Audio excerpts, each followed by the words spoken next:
অতঃপর তখন আইয়ু ক্বালাল জিহাদু ফি সাবিলিল্লাহি ক্বালা হাদ্দা সানি বিহিন্না ওয়ালাবিস্তু লাবিস তাজাতুহু লাজাদাতানি।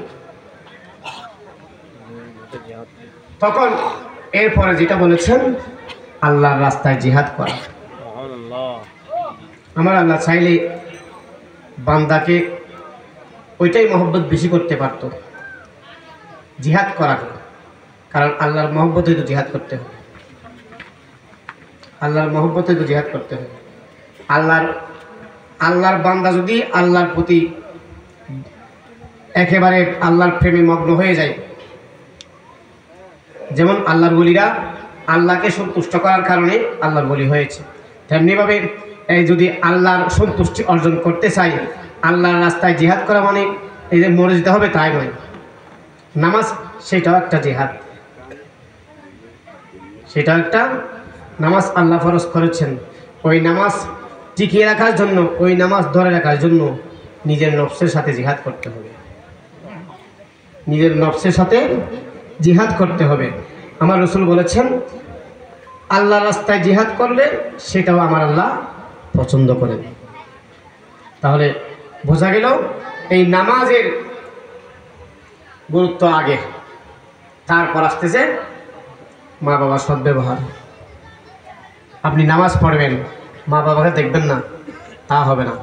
আপনি মা বাবার সাথে সদ্ব্যবহার করবেন, পাশাপাশি নামাজ 5 ওয়াক্তের নামাজ পাবন্দি করবেন। তখন আল্লাহ আপনাকে জান্নাত দেওয়ার একটা আশা থাকবে। প্রিয় হাজিরিন, মনে করেন এটা হাদিস, আপনার সামনে একটা পুকুর রয়েছে। আমার রাসূল সাহাবাদেরকে বলতেছে, আচ্ছা তোমরা যদি তোমাদের সামনে একটা পুকুর থাকে, তোমরা যদি ওই পুকুরে 5 বার গোসল করো, তাহলে তোমাদের শরীরে কি আর ময়লা থাকবে? থাকবে? থাকবে না। তাহলে শরীরে যদি ময়লা না থাকে,